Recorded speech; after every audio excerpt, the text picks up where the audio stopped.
E aí pessoal, tudo bem? Eu sou Renato Sapiro, advogado de formação, esportista nas horas vagas e pai da Olivia e do Mike, que são minha grande paixão. Sou sócio fundador da Sapiro, uma consultoria boutique de RH especializada em escritórios de pequeno e médio porte. Para saber mais, acesse sapiro.com.br. E esse é o Direito de Resposta, um raio-x do mercado jurídico. Sejam muito bem-vindos. Esse é um podcast leve e informal, onde falaremos com os principais personagens desse meio sobre carreiras, tendências e curiosidades. E esse é um podcast quinzenal, então já sabe, temos um encontro marcado segunda sim, segunda não.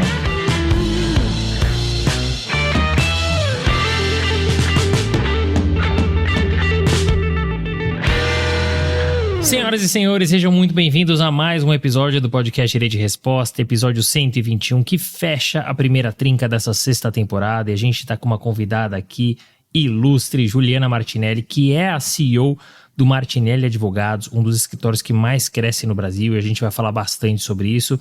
Juliana, prazer enorme te receber aqui no Direito de Resposta. Renato, prazer é meu, viu? Obrigada pelo convite. É um super prazer. Aqui no Direito de Resposta, a gente sempre começa com uma pergunta clássica de planejamento de carreira. Você tem uma carreira que é super sólida. Hoje você é CEO do escritório, mas você está lá há quase 30 anos, né? O escritório nasceu lá em meados dos anos 90, 96, né? E você começou ali como estagiária e hoje é CEO do escritório. Essa trajetória, ela foi planejada? Caso contrário, quais eram seus outros objetivos? Olha, bem no começo, quando eu optei pelo curso de Direito, o escritório não existia ainda.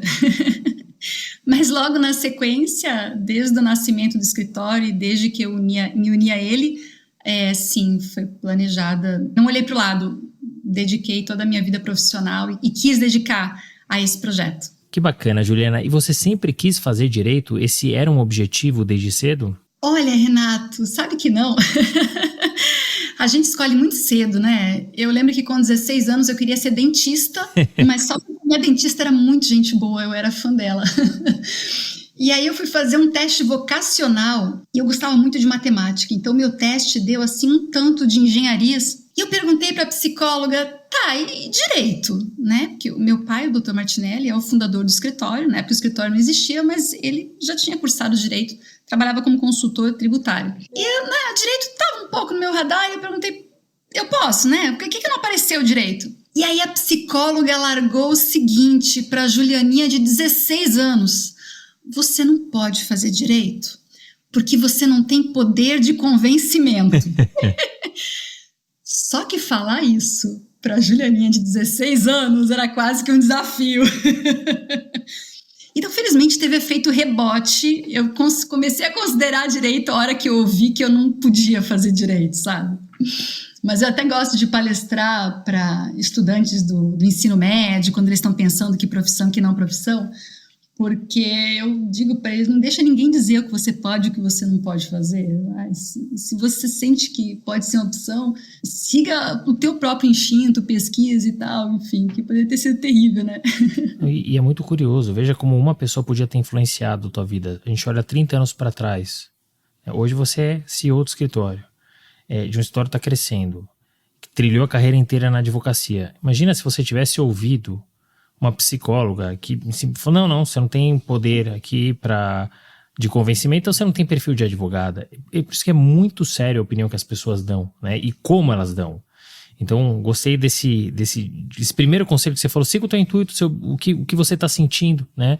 E normalmente dá certo, né? Então, muito bacana te ouvir. Agora, adentrando um pouquinho na tua carreira, deu tão certo que você, de fato, mergulhou de cabeça e você tem uma formação acadêmica que é muito forte, né? Então, você se formou em Direito, aí você tem uma especialização em mestrado pela PUC do Paraná, que são cursos mais técnicos, mas você também tem cursos com uma formação distinta, né? Como de conselheira pelo IBGC e também um curso de liderança em Harvard. Por que, Juliana, que você optou por seguir essa formação acadêmica, digamos, mixada e o quanto que ela contribuiu para a sua trajetória no escritório, mas em especial para o teu cargo atual de CEO? Eu acho que isso fala um pouco sobre a visão que eu tenho do direito e, em especial, do direito empresarial, que é o foco que a gente tem no Martinelli Advogados, né? Tem mais um curso aí que ainda nem apareceu, mas que eu fiz um pouco logo que ia estourar a pandemia, que foi na Singularity University, no Vale do Silício, o programa executivo deles. Então, ainda mais fora da casinha do que todo o resto. Mas eu acredito muito na multidisciplinariedade. Eu acredito que, sim, o direito é um curso fantástico e é necessário constante atualização, constante aprofundamento, mas ele é só o começo da jornada. Eu acredito que um bom advogado, e mais do que um advogado, um bom parceiro dos clientes, precisa saber muito mais do que o direito te dá. Precisa entender de negócio, precisa entender de gente, de política, de economia, de mercado. Então, eu acho que quanto mais você conseguir colocar habilidades aí na sua formação, mais completo você vai ficar, mais holístico vai ser o teu olhar e um melhor advogado você vai acabar se tornando. Compactuo totalmente com a tua visão, Juliana. Eu acho que isso eu tenho ouvido de muita gente, dessa multidisciplinariedade e mais visão holística, né? Uma visão mais completa que vai além do direito, que extrapola o direito, porque o direito ele é uma caixa importante, né? Mas quando a gente fala de negócios, a gente está falando de uma coisa muito mais ampla e que envolve muita coisa. Envolve, como você falou, economia política, envolve pessoas, porque os escritórios eles são formados por pessoas. Eu sei o quão importante isso a gente vai falar para vocês, então é importante realmente ter essa visão mais completa, mais ampla. Você citou aí alguns cursos, né, que você fez e com perfis diferentes. Mas o quanto que você acha que esses cursos, principalmente aí em Harvard e na Singularity University, agregaram na tua trajetória, mas em especial para a tua função atual de CEO? Olha, eu vou te dizer, as cadeiras dos cursos eram bastante interessantes, porque eles têm bastante pré-work, pós-work, né? Eles aprofundam temas que não são muito do nosso dia a dia, né? E o da Harvard era mais para esse lado de leading, né? Leading Professional Service Firms. Mas eu diria que a parte do curso em si foi só um pedaço. O que foi mais rico foi a troca com os participantes. Em ambas as oportunidades, eram turmas de 100 pessoas do mundo inteiro. No da Harvard, inclusive, não eram só escritórios de advocacia, tinham consultorias, tinham escritórios de arquitetura.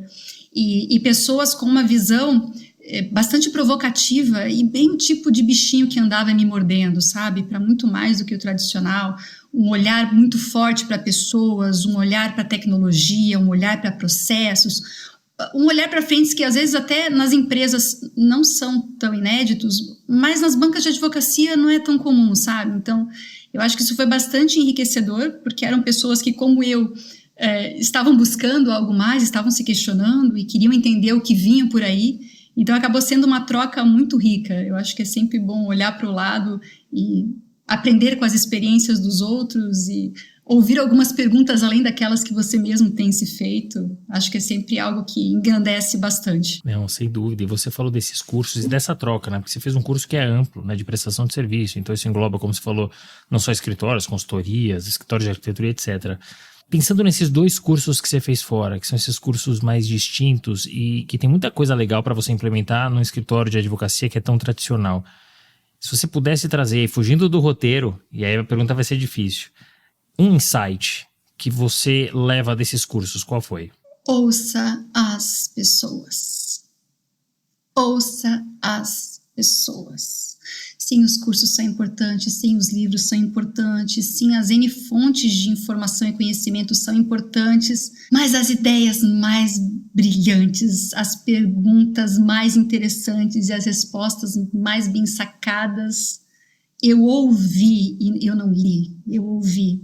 Tanto das pessoas que estavam lá comigo fazendo esses cursos, quanto das pessoas que me cercam no escritório e os meus queridos clientes. Eles são uma fonte de aprendizado infinita. As pessoas. Isso só reforçou algo que eu sempre tive muito forte, de que as pessoas, elas são a fonte mais rica, elas são o nosso ativo número 1, e é nelas que eu deposito o meu futuro, e o do escritório. Não, e você tem toda a razão, porque tem até uma frase do Simon Sinek, eu vou tentar me lembrar, mas ele fala que 100% das empresas é formado por pessoas. Então, se você não gosta de pessoas, você não gosta de negócios, né? Porque tem muita gente que fala, eu gosto de negócio, mas eu não gosto de gerir pessoas. Meu amigo, então você não gosta de negócios, né? Perfeito. Se você não entende de pessoas, você não entende de negócios. É isso mesmo. Gosto do Simon Sinek também. Li alguns livros dele. Eu acho que essa é a grande sacada. Que eu acho que finalmente o mundo todo já despertou para isso. Finalmente. Acho que esse é o tempo que a gente vive hoje. E os líderes que, de fato, vão levar os seus negócios para o futuro são aqueles que tiverem entendido o papel de destaque central que as empresas têm em qualquer organização. Sim, com tecnologia, sim, com processo, sim, com investimento, mas nada disso para de pé se, em primeiro lugar, você não começar pelas pessoas. Eu concordo 100%. Tanto que você falou de ouvir, né? Isso é muito curioso, porque quando eu dou palestra, eu falo bastante, né, dessas soft skills, ou como o Simon Sinek fala, human skills, e eu trago lá 5 principais características. A primeira eu falo de comunicação assertiva, né, porque comunicar, todo mundo comunica, né, mas se você fazer o outro entender o que você quer falar é muito difícil. E a segunda delas é a escutativa, porque é tão comum, a pessoa que está ouvindo vai reconhecer. É tão comum a gente estar numa reunião e já tá ouvindo a pessoa, mas não tá ouvindo, né? A gente tá pensando na resposta que a gente vai dar, que a gente perde muito do que você falou, de repente de uma pergunta interessante, de uma ideia brilhante, porque a gente já tá pensando no que a gente vai responder sem ouvir o outro, né? Então, eu gosto desse insight que você trouxe. Obrigado por dividir conosco.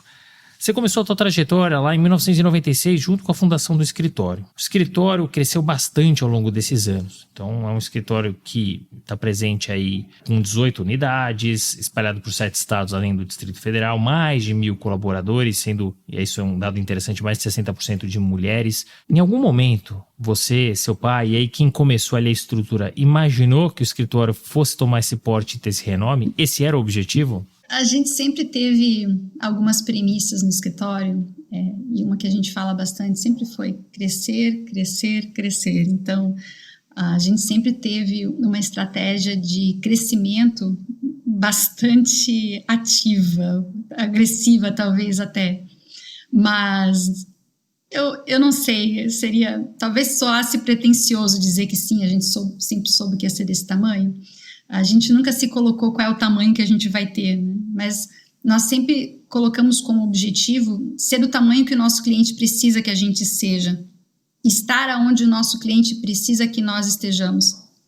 E como resultado natural disso, e felizmente da fidelidade dos nossos clientes que seguem conosco e nos indicam para outros amigos, acabou sendo o caminho de crescimento do cliente, do escritório. A gente tem uma regra que a gente brinca no escritório, brinca não, é bem real. Sempre que eu começo a ter uma quantidade importante de clientes numa região e eu estou a mais de 400 quilômetros dessa região, é hora de eu abrir um escritório lá. E aí a gente olha para os nossos sócios e pergunta, quem vai para lá? E aí nasce mais uma unidade do Martinelli Advogados. Então, indo ao encontro das necessidades e dos anseios dos nossos clientes e do nosso jeito de buscar sempre a proximidade com o cliente, conhecer o negócio dele, entender as dores dele, entender o meio onde ele está inserido e as demandas dele, acabou sendo um caminho natural, tanto a nossa expansão para várias áreas do direito, quanto para várias regiões do país. Que bacana, Juliana. E é isso, porque a gente às vezes coloca, né, como um objetivo o crescimento, que foi o que vocês fizeram, o crescer, crescer, crescer. Mas não precisa definir necessariamente quantos escritórios vocês vão ter, quantas pessoas vocês vão ter, isso faz parte da jornada, do crescimento, e aí os planejamentos estratégicos que vocês vão fazendo ao longo desses anos. Então, é interessante ouvir. E é interessante também, né, a regra que vocês têm aí. Começou a ter muito cliente numa região, a gente precisa colocar alguém ali para atender bem o nosso cliente, para resolver a demanda desse nosso cliente, porque muitas vezes pinga uma reunião de uma hora para outra, se você está a 400 quilômetros, você não vai conseguir estar presente, né? Então, é legal ouvir isso. E conecta muito com o nascimento do escritório, né? Você fala de estar junto do cliente, de ser parceiro. Conta pra gente, como é que surgiu lá em 1996 o Martinelli Advogados? Sim, essa história é bem interessante. O Dr. Martinelli, então, meu pai, né, e fundador do escritório, ele, advogado, não trabalhava com a advocacia processual, né? Ele trabalhava como um consultor tributário.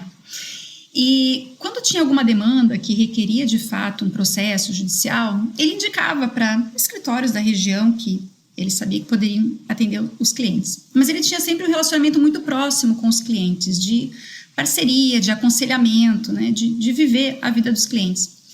E uma dessas indicações não deu certo, e o cliente se sentiu mal atendido, entendeu que não gostou, não fixou com esse escritório, não gostou de alguma coisa que esse escritório fez.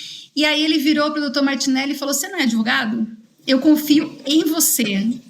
toma que o filho é teu, e subestabeleceu no colo dele 42 processos tributários.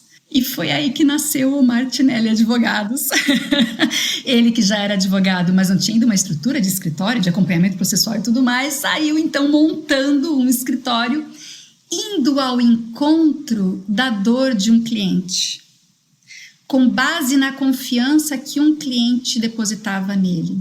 E eu sempre gosto de contar essa história de novo para todas as pessoas que entram, para os nossos estagiários, para as pessoas que ainda não conhecem a nossa cultura, porque isso fala muito sobre o nosso DNA. Nós nascemos da dor de um cliente, nós nascemos para ir ao encontro da necessidade que um cliente tinha e para honrar a confiança que ele depositava em nós. Então nós temos uma frase no escritório que é Sua Majestade o Cliente. Tudo que nós fazemos, tudo que nós pensamos, onde a gente vai investir, para onde a gente vai expandir, que área nova que a gente vai fazer, sempre o cliente no meio, sempre para ir ao encontro da necessidade do cliente. Isso, nosso nascimento foi assim e até hoje a gente se cobra muito para crescer sem jamais perder isso. Nós passamos agora recentemente por um novo processo de planejamento estratégico, é uma fase muito bacana, colocamos nossos objetivos estratégicos. Dentre eles está o crescimento, só que um crescimento sustentável, né, mais atualizado aos dias de hoje. Mas o objetivo estratégico número 1 nosso se chama foco no cliente, honrando as nossas raízes. Que bacana, é muito legal essa história e como ela conecta com a cultura de vocês. Uma história que você conta em 2 minutos, mas que linka exatamente com quem vocês são e o que é importante para vocês. Então, muito bacana ouvir isso. Muitas empresas e marcas enfrentam um desafio: destacar-se em um mercado cada vez mais competitivo, onde a atenção do público é disputada segundo a segundo. Qual é a estratégia que você tem usado para conectar a sua marca às pessoas certas e no momento certo? No podcast Direito de Resposta, temos a oportunidade de conectar marcas a um público que busca mais do que informações, busca reflexões profundas e contextos relevantes. Aqui, cada anúncio é mais do que um comercial. É uma conversa que inspira, engaja e transforma. E agora vem o melhor. A Media Kit do podcast Direito de Resposta está disponível e ela apresenta todas as informações necessárias para você explorar como a sua marca pode se beneficiar de estar em um espaço de credibilidade, audiência qualificada e relevância crescente. Entre em contato conosco agora mesmo no e-mail minhamarcano@direitoderesposta.com.br e descubra como transformar seu anúncio em uma mensagem poderosa. Repetindo, minhamarcano@direitoderesposta.com.br. Solicite a Media Kit e faça parte do podcast que transforma ouvintes em fãs e marcas em protagonistas. Quando você cresce, é difícil você manter a cultura, manter a mesma forma de trabalho, manter metodologia, propósito do escritório, porque, enfim, você expandindo, como vocês expandiram de forma continental, você vai encontrar mercados distintos, profissionais distintos. Como vocês fizeram para crescer e manter tudo isso? Propósito, cultura, metodologia e deixar todos os escritórios com a cara do Martinelli. Eu acho que esse é um desafio perene. Acho que vai ser sempre um cuidado que nós temos, né? Crescer, expandir e acolher novas pessoas, né? Seguimos tendo novos talentos entrando todos os dias no escritório. E não perder a nossa essência, não perder a nossa cultura. Nós temos muito claro o nosso propósito. Ele não veio de nenhuma consultoria, ele não veio de nenhum lugar bonito, ele foi trabalho de discussão, debate, construção entre os sócios, brainstorming em flip chart de papel mesmo, e aí surgiu, nasceu, a gente colocou no papel aquilo que sempre foi verdade pra gente, que o nosso propósito no Martinelli Advogados é sermos agentes de transformação positiva para as nossas pessoas, para os nossos clientes e para a sociedade. E nós, sócios, nós nos consideramos os guardiões do propósito. E nós investimos bastante tempo, bastante energia olhando para o que nós temos feito nas várias esferas de nossa atuação e que está indo ao encontro do nosso propósito. E o que a gente tem que começar a fazer, parar de fazer, continuar a fazer. E aí o jeito, e aí nossos sócios são muito aguerridos com isso, felizmente estamos todos muito alinhados, é um trabalho contínuo de não só buscarmos o tempo todo sustentar esses valores, mas através do nosso exemplo, dos nossos atos e também das nossas palavras, passar isso o tempo todo para as outras pessoas que vêm por aí. Então, nós fazemos com bastante frequência encontros de sócios nas várias unidades, reuniões do time inteiro em cada unidade, que a gente chama do nosso DNA, pelo menos 2 vezes por ano em cada escritório, para todo mundo. A gente põe todo mundo na mesma página, faz o nosso reforço cultural, também já faz um pouco de festa, de congratulação, comemora os tempos de casa, comemora até os nascimentos, quem teve filho, quem se formou, quem foi efetivado, enfim. Investimos bastante em conectar as nossas pessoas umas com as outras e com o nosso propósito e a nossa cultura. Que bacana, muito bom ouvir isso. Tudo que você falou também traz um pouco do top-down, né? Da liderança pelo exemplo. Quando você tem um líder que é exemplo, que o que ele cobra ele faz, que me parece ser o caso, você consegue difundir isso. Agora, não adianta você também ter um discurso bonito e na prática ser diferente. Então, é interessante ouvir como é que vocês fazem, porque expandir é um desafio, principalmente para você manter cultura. E aí vem um outro porém, porque vocês são um escritório do Sul e que cresceu de forma continental. Não, o país é continental. Como é que vocês fizeram para entrar em mercados tidos como bairristas? O que vocês fizeram para driblar esse obstáculo? Renato, isso é uma coisa tão bacana, porque talvez o fato da gente ter nascido fora do eixo Rio-São Paulo nos propiciou olhar a coisa de forma um pouco mais desmistificada, sem aí alguns pré-conceitos. Então, nós buscamos, claro, ter o nosso propósito muito bem claro, nossas linhas mestras muito bem estabelecidas, nosso padrão de qualidade e de processos, mas sem perder a identidade que cada região tem. Então, o nosso escritório de Santa Catarina tem uma carinha.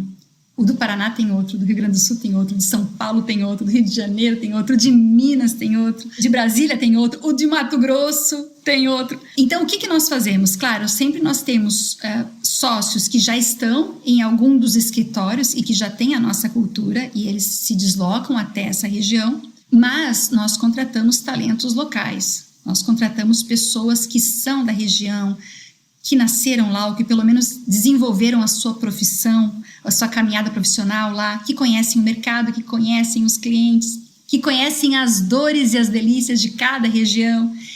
E é impressionante, por mais que, vídeo é uma coisa muito bacana, a gente ganha tempo, a gente consegue otimizar bastante o deslocamento, mas olho no olho tem um valor que não tem vídeo que tire e que, aliás, não tem robô que substitua. Entender as especificidades de cada região, o seu jeito de fazer negócio, o seu jeito de assumir e de honrar compromissos, as expectativas que se tem, é algo ímpar. Então, nós trabalhamos, de fato, buscando manter os nossos valores bem equalizados e as premissas, o que realmente é pétreo nosso em todos os escritórios de forma igual, mas com um olhar com muito carinho para a riqueza que vem de sermos tão plurais e termos essa maravilhosa diversidade de sotaques nas nossas várias regiões e de jeito de ser e de fazer. Isso é uma coisa que não deve ser padronizado, pelo contrário, deve ser enaltecido, porque é muito rico. Que legal, e é muito bom te ouvir, Juliana, porque você passa uma energia muito boa e de fato demonstra muita alegria, né, no teu dia a dia, enfim, na estrutura que vocês construíram. E é legal te ouvir porque eu já entrevistei muita gente e quando a gente fala de estruturas grandes e que expandem, eles falam muito de ter uma pessoa local, né, que conhece a região, conhece a sociedade, etc. E eu acho isso muito valioso. Mas ao mesmo tempo eu gosto da tua visão também de trazer um sócio que conhece a cultura, que conhece o propósito, que vai difundir e, em paralelo, vocês vão trazer os talentos locais, ter a cultura do escritório, mas manter, né, enfim, os hábitos, o estilo da região. Então, muito legal isso. Nós falamos aqui bastante do escritório por enquanto, mas eu queria falar um pouquinho agora da Juliana. Você começou no escritório desde cedo, lá quando o escritório foi fundado em 1996 como estagiária. Foi efetivada, cresceu ali dentro, recebeu inúmeras promoções, sucessivas promoções, até receber o convite para a sociedade. O que você acha, Juliana, que contou?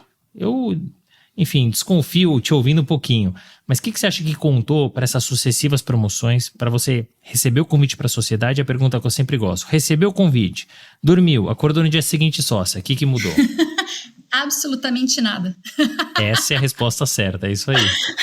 É uma continuidade, né? E como nós falamos, né, para as nossas pessoas, nos planos de desenvolvimento deles, né, e no treinamento deles para essa caminhada de carreira, que geralmente culmina com a sociedade, você tem que agir como antes de ser, né? Então, você consegue perceber, às vezes, num júnior que ele tem tudo para ser seu futuro sócio, muito antes dele seguir toda a caminhada dele, né?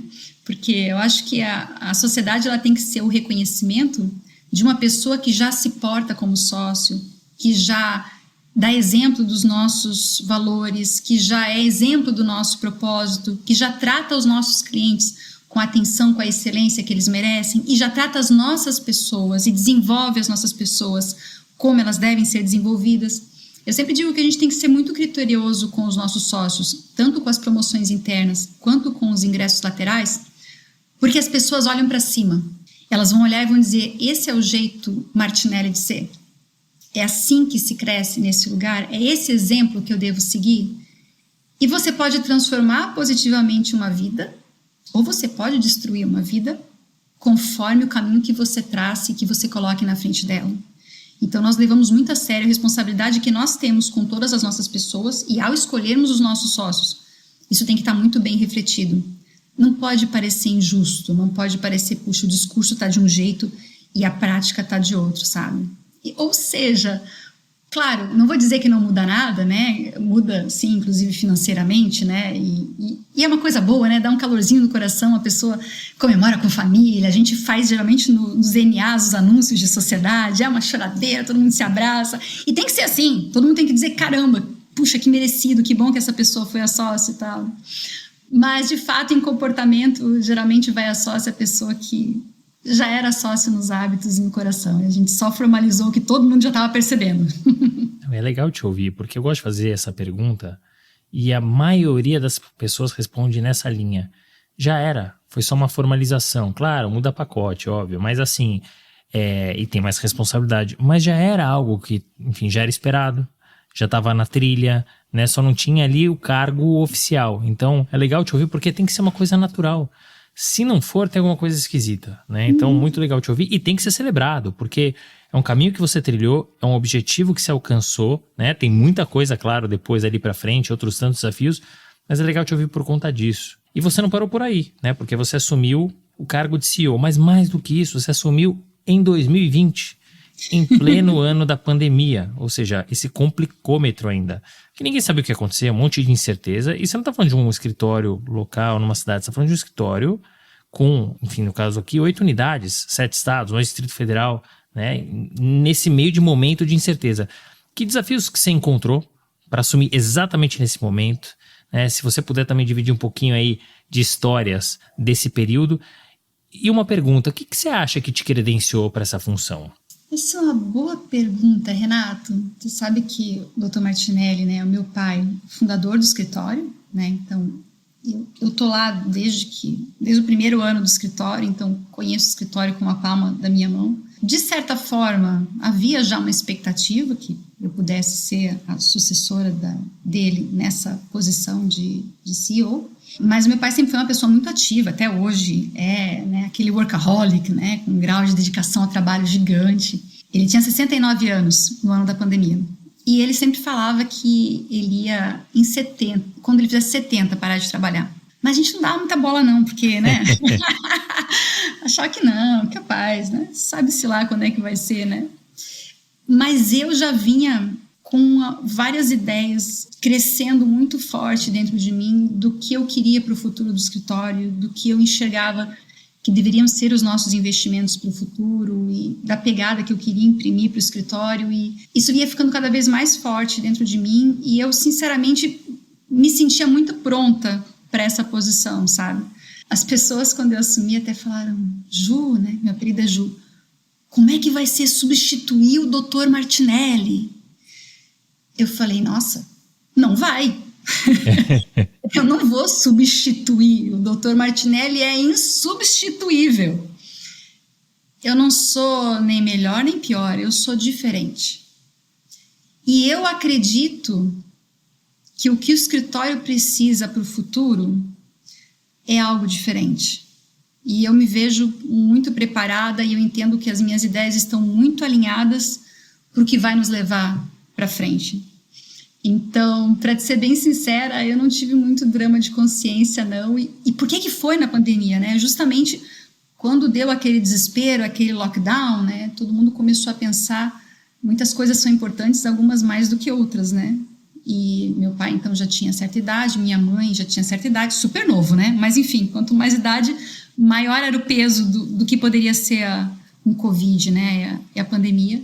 E ele acabou decidindo, então, fazer o processo, ele não, nós, né? Isso foi muito consensado, eu e ele, fazer naquele momento o processo de virada, até porque, e foi justamente ali, março, abril, bem no fervo da pandemia, bem como quando, de fato, algumas decisões precisavam ser tomadas com muita velocidade, um olhar muito forte para a tecnologia, para a conexão, para o nosso sistema, para o que estava de pé.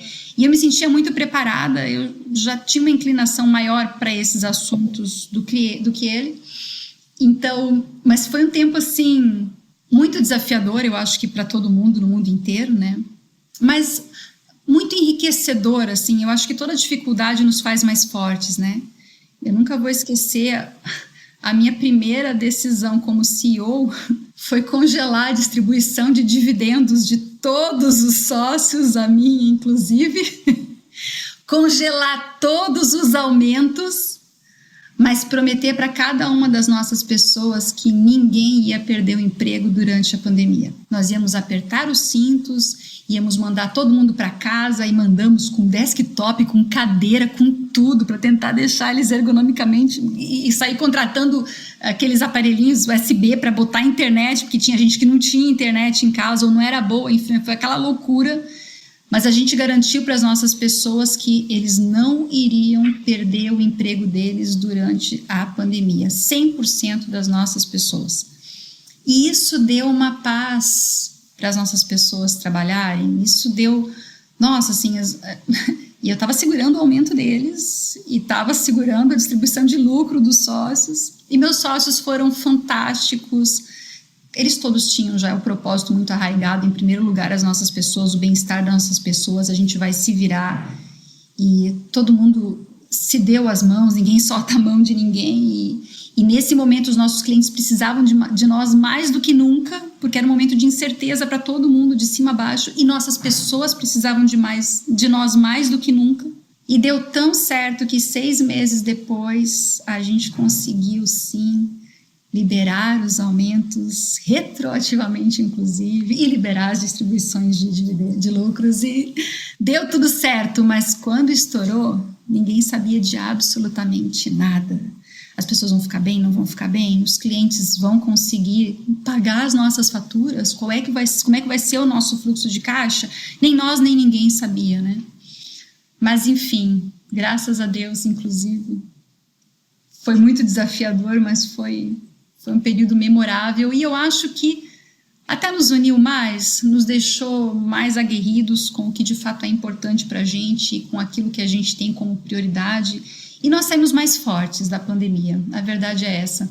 Perdemos uma pessoa só, um advogado que a gente chorou amargamente, super novo, ele era daqueles que ninguém sabe entender como é que acontece, apesar de tudo que a gente cuidou. Mas muitas pessoas, né, no mundo inteiro, mas no final do dia, assim, saímos mais fortes. Ah, que legal ouvir isso, e de fato, assim, assumir uma cadeira de CEO já não é fácil. Assumir uma cadeira de CEO em plena pandemia, ali no comecinho, e com essas incertezas todas, muito mais complexo. Mas é isso, é aí que você se forma, né? É aí que são forjados os grandes profissionais. Porque agora, em teoria, qualquer coisa é mais simples, né? Mas lê do engano, porque você é CEO do escritório e a gente vê um movimento muito forte, né, do avanço de inteligência artificial, de tecnologia. Então eu queria te ouvir, na sua visão, como CEO de um dos maiores escritórios do Brasil, como que você acha que a inteligência artificial vai impactar não só o mercado jurídico, mas principalmente os escritórios de advocacia? Quais são os desafios que se avizinham? Olha, quando eu olho para o mercado jurídico, eu vejo a inteligência artificial ainda longe de onde ela deveria estar, assim, acho que a gente poderia estar com ela muito mais evoluída, muito mais avançada. E eu tenho um olhar muito forte para processos e automatização. Tudo que um robô puder fazer, um robô deve fazer. Tudo que uma inteligência artificial puder encurtar de caminhos e otimizar o tempo das nossas pessoas, a gente deve sim investir e utilizar para que as nossas pessoas possam dedicar o seu tempo e a sua energia para aquilo que robô nenhum vai fazer, inteligência artificial nenhuma vai fazer e que só as pessoas são capazes de fazer. Olhar nos olhos dos clientes, entender o contexto, entender a situação, assumir as responsabilidades. Robô não se responsabiliza por nada, inteligência artificial não tira a responsabilidade de ninguém, pelo contrário, aumenta a responsabilidade, porque você ainda vai ter que revisar e secundar e botar a sua camada de crítica em inteligência, porque a inteligência artificial vai fazer o que ela foi treinada para fazer, e você não exime o teu papel aí de advogado nesse processo. Mas eu não tenho a menor dúvida de que o mercado jurídico tem que abraçar com muita força tanto a automatização quanto a inteligência artificial, porque é natural que as pessoas, inclusive, não queiram mais fazer o que um robô podia estar fazendo. Não queiram mais gastar tempo e energia se eu poderia ter uma inteligência artificial fazendo 90% do trabalho e a pessoa só colocar a camada de inteligência dela em cima disso. Então, eu acho que esse é um caminho sem volta. Não tem qualquer justificativa em ser negacionista, em ser saudosista. Eu acho que os profissionais do direito precisam acelerar a forma com que eles se adaptam ao que vem por aí.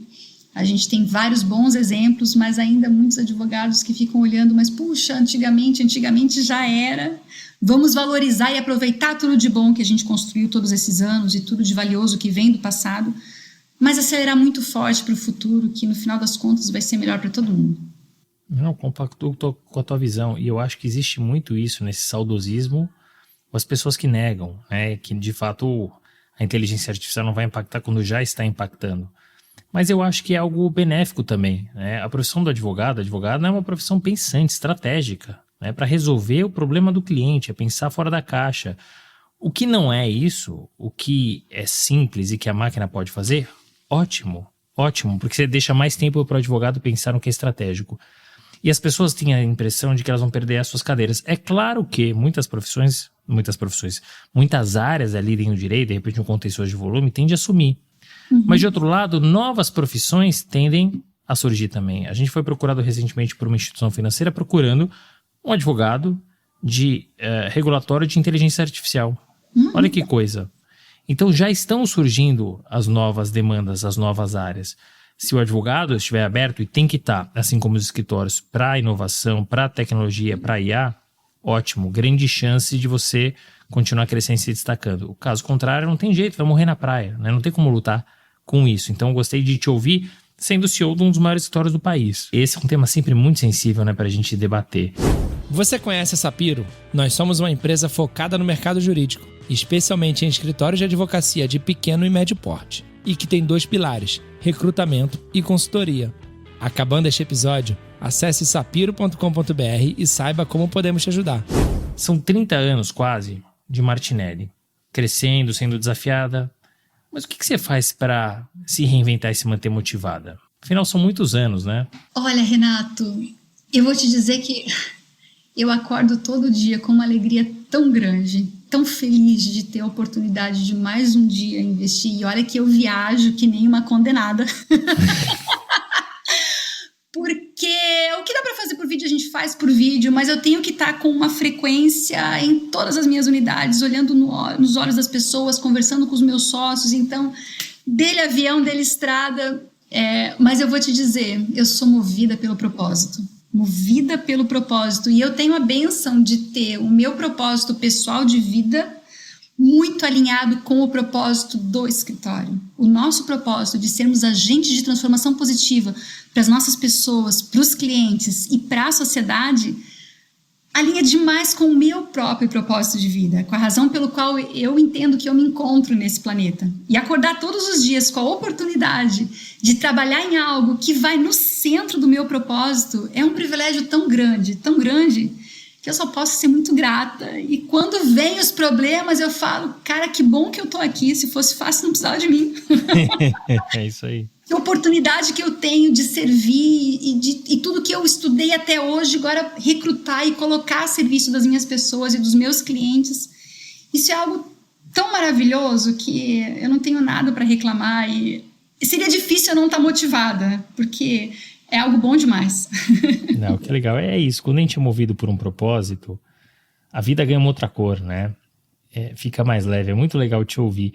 Mas a gente vive no mercado, querendo ou não, Juliana, é super competitivo. Uhum. Aí você vai ter 2 problemas, precificação e pessoas, né? Porque, de novo, os escritórios são formados por pessoas e todo mundo quer os melhores talentos. Como é que vocês fazem para sair dessa guerra por preço? E qual que é a fórmula mágica para atrair os melhores talentos, mas mais do que isso, retê-los? Olha, Renato, eu acho que esse vai ser um desafio de todos os escritórios o tempo todo, né? Eu acho que a questão de preço é sempre uma questão delicada. Nós temos que entender muito bem o que forma os nossos valores e qual é o valor que a gente entrega para o cliente e de que forma a gente pode oferecer uma solução mais completa e que ele enxergue essa solução nesse formato e, portanto, esteja disposto a remunerar diferente e até de forma superior a que ele poderia remunerar um outro player de mercado. Nós não vamos ganhar todas, mas nós não precisamos ganhar todas, a gente tem que se manter fiel ao que é, não podemos ter crise de identidade, nos manter fiéis àquilo que é a nossa proposta de valor e o que nós precisamos ter para poder entregar para o cliente a excelência que ele merece. E a pauta dos profissionais, das pessoas, né, é sempre a nossa dor e a nossa delícia, né? São o nosso ativo mais importante, as nossas pessoas. O mercado é super competitivo, a gente sabe que e todos os mercados são, mas o de São Paulo em especial é altamente competitivo, né? O mercado como um todo tem uma rotatividade alta. A nossa inferior à média de mercado, pelo que a gente já pesquisou, mas ainda assim eu queria ter rotatividade 0. Porque eu gosto de pegar as pessoas e nutrir as pessoas e cuidar das pessoas. Eu quero que elas realizem os sonhos dela aqui dentro. Então a gente se dói demais cada vez que há uma rotatividade. Mas, sinceramente, Renata, é claro que a gente busca remunerar as nossas pessoas de forma condizente, da melhor forma que a gente pode, dar bons benefícios para as pessoas. Mas o que de fato a gente investe, e é o que a gente entende que vai fazer, eu não diria nem retenção, porque parece que a pessoa está ficando forçada, né? Mas a manutenção dos nossos talentos é o nosso propósito.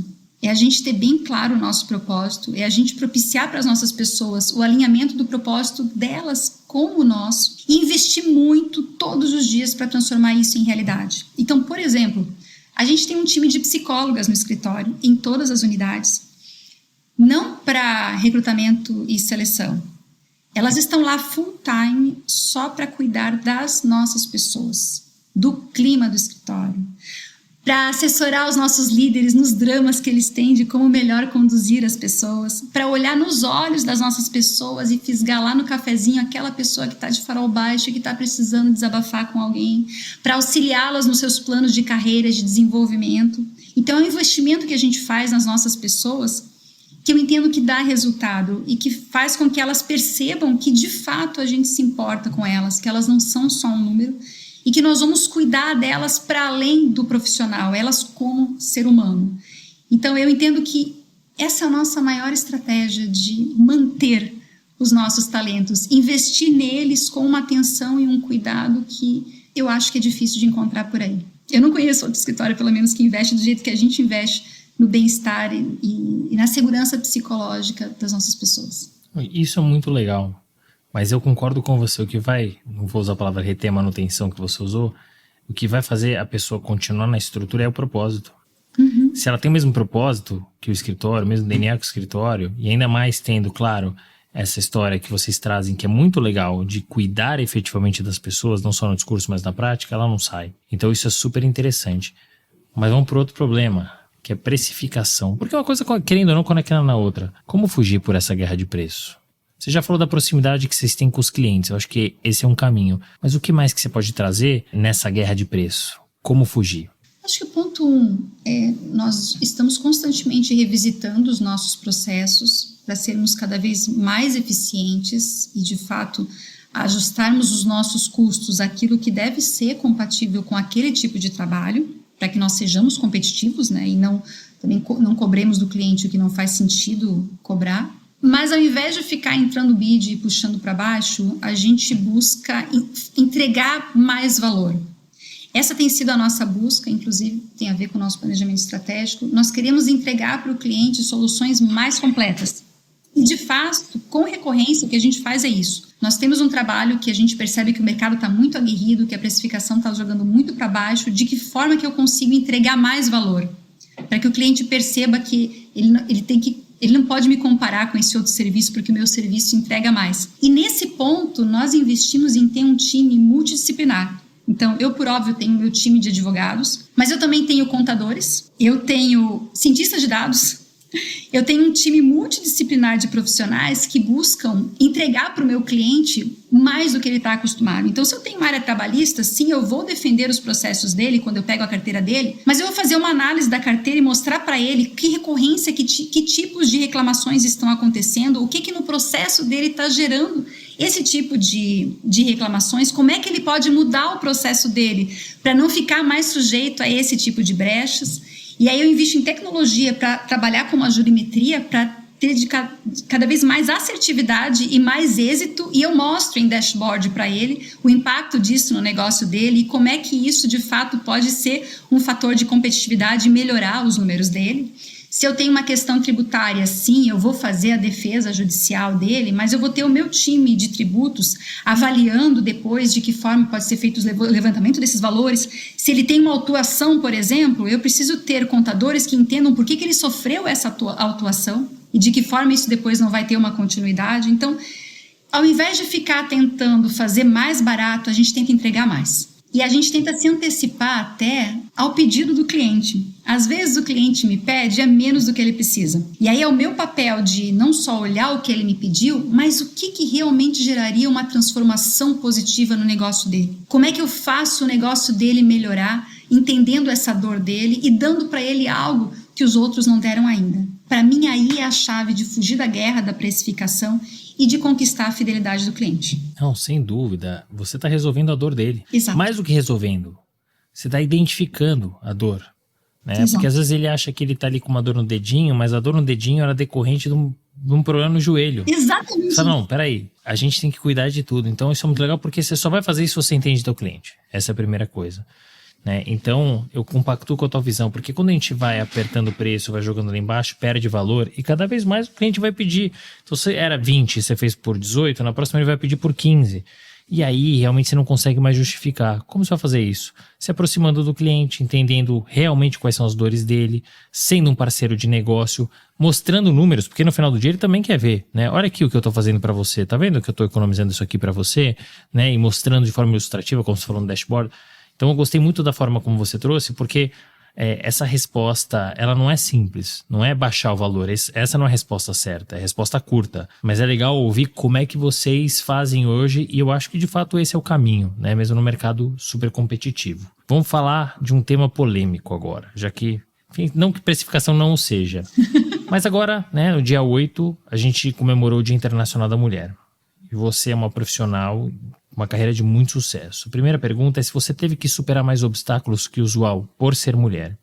E a segunda, você é mãe também. Mãe e uma profissional multipremiada, que é sócia de um escritório, que é CEO no mercado altamente competitivo. Como é que é possível girar tantos pratinhos? Se você puder trazer conselhos para as nossas ouvintes, vai ser muito legal. Acredito que, atualmente, isso acontece com menos intensidade. Mas, quase 30 anos atrás, impactava mais ser mulher neste mercado. E, de fato, muitas vezes, eu e minhas colegas percebemos olhares de descrença e olhar para o homem e esperar para ver se era o homem que ia começar a falar, e quando a gente abria a boca, não era o homem que ia falar.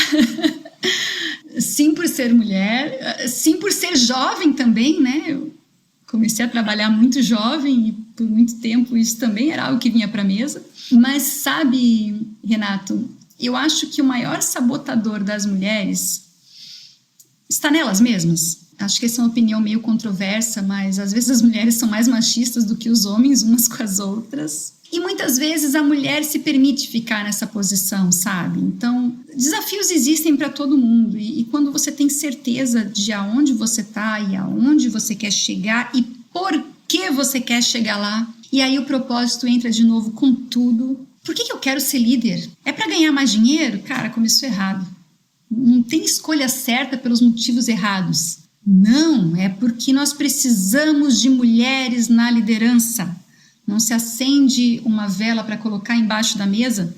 A gente tem o dever e a missão de iluminar, de conduzir cada vez mais mulheres para essa posição e de fazer valer essa pluralidade de valores que tem quando você tem homens na liderança e mulheres na liderança. Mulheres não são líderes melhores do que homens e homens não são líderes melhores do que mulheres. A gente precisa dos dois na liderança. Eu acredito muito nessa complementariedade.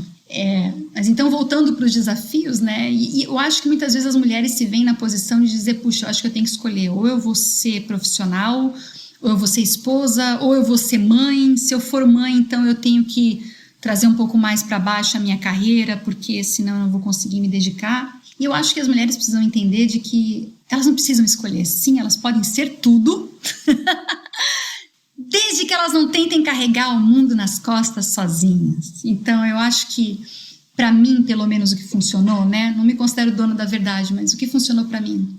Tem uma boa rede de apoio. Se vai ser uma mãe, se vai ser uma sogra, se vai ser uma outra profissional que vai te ajudar, se você vai colocar o seu filho na escolinha e alguém vai ajudar a pegar, traga o homem também para o jogo, né? Acho que foi-se a época de que era esperado que a mulher desse conta de tudo sozinha. Muitas vezes a mulher se autoimpõe esse papel. Eu preciso dar conta de tudo sozinha. Então, eu acho que o primeiro ponto é ter uma rede de apoio. E eu sempre fui muito abençoada com isso. Sempre tive várias. Tanto meu marido sempre foi muito presente, muito parceiro.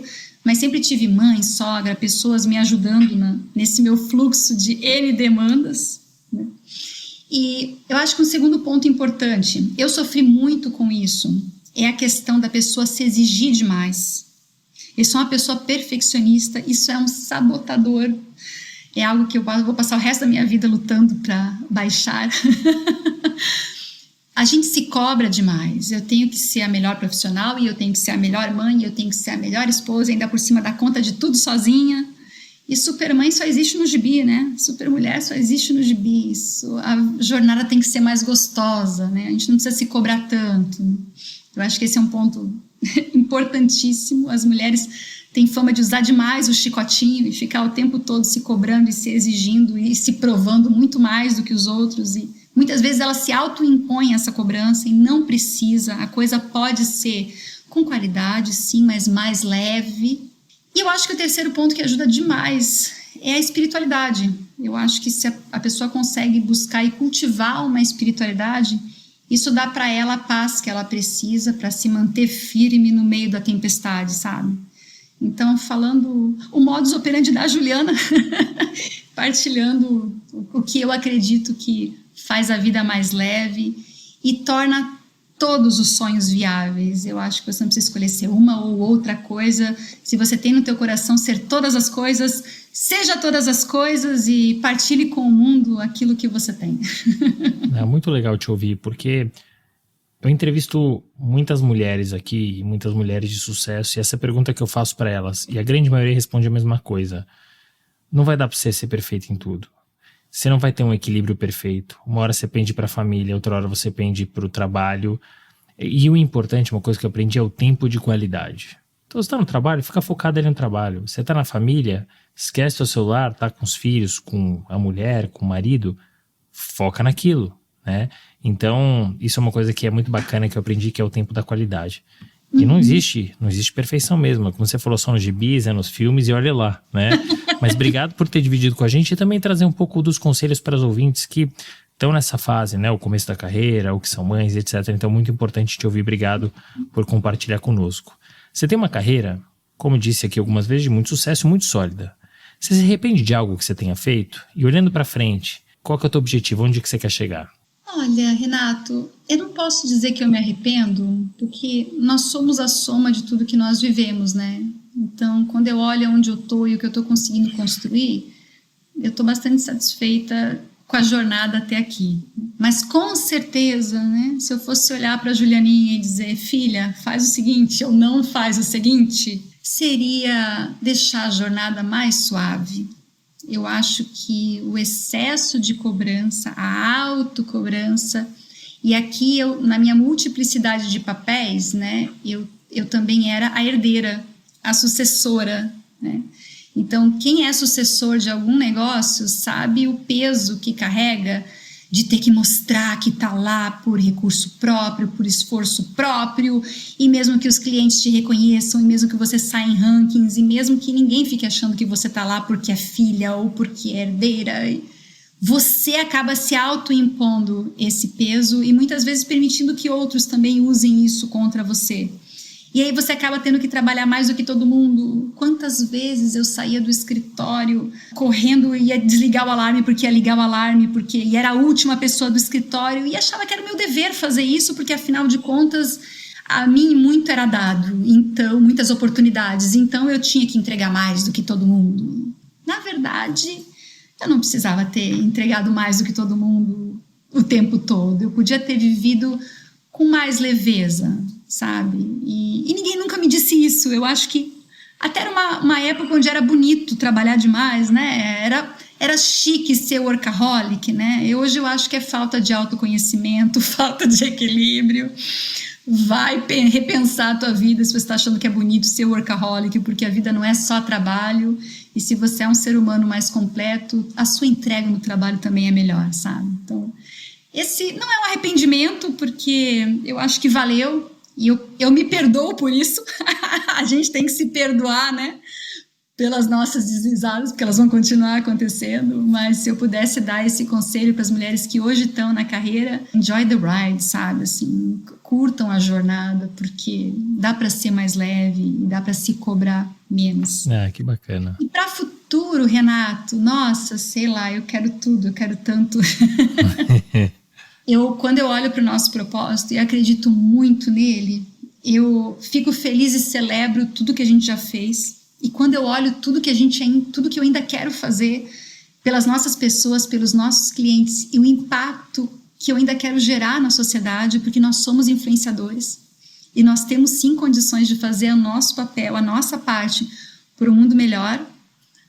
Nossa, aí eu vou precisar de horas e horas para te dizer, mas assim, eu sozinha sou capaz de zero, sou capaz de absolutamente nada. Que bom que eu não estou sozinha. Eu tenho um time fantástico de pessoas, um time fantástico de sócios. É tanta riqueza, eu sou muito grata pelas pessoas que estão ao meu lado, porque quando eu olho para elas, e mais os nossos clientes, que são maravilhosos, parceiraços, eu tenho certeza de que nada é impossível e eu mal posso esperar pelo próximo capítulo e tudo que a gente vai construir juntos. Poxa, que bacana, muito legal ouvir, né, o que você pensa da tua história, da tua trajetória, que já serve como um conselho. E também olhar para o futuro, o propósito, o impacto que você quer trazer para o escritório, no escritório, para as pessoas, para a sociedade. Então, muito legal. Já está causando esse impacto, já está influenciando. Então, acho que é seguir esse caminho tão legal. A gente falou muito da tua trajetória profissional, mas quem que é a Juliana na PF? O que você gosta de fazer? Olha, a Juliana na PF tem um maridão maravilhoso, super parceiro. Tem 2 filhos que são 2 meninos, então eu sou a única mulher lá naquela casa. Um de 16 e um de 11 anos, eu sou apaixonada por eles. E a maior parte do meu tempo eu grudo nos 3 de um jeito.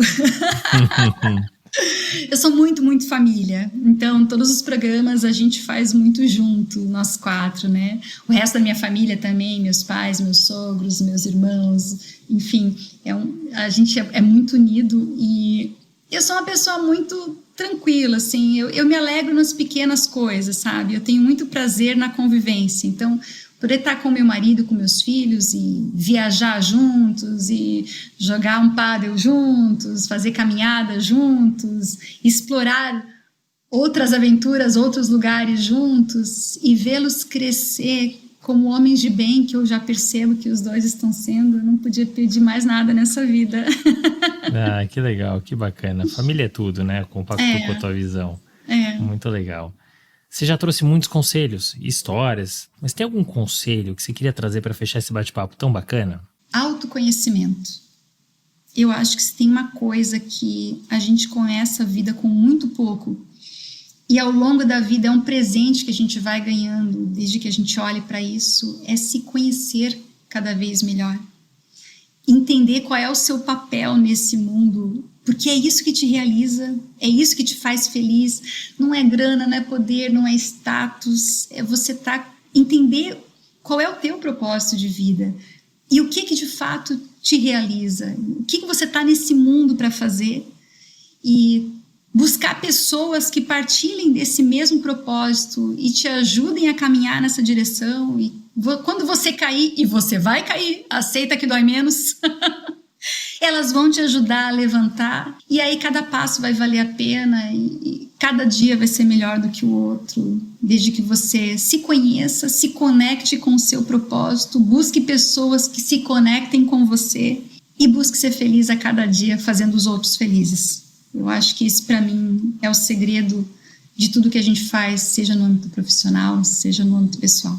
Poxa, que legal. Olha, a gente fechou literalmente com chave de ouro.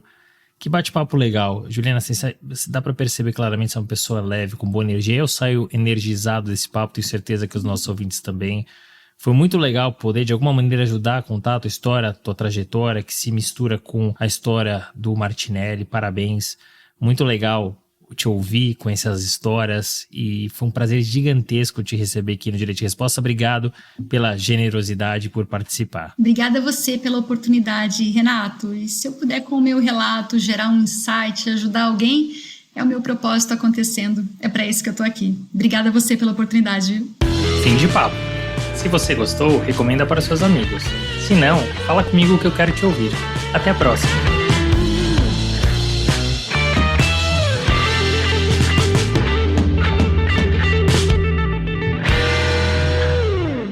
Este podcast foi editado por Felipe Mux.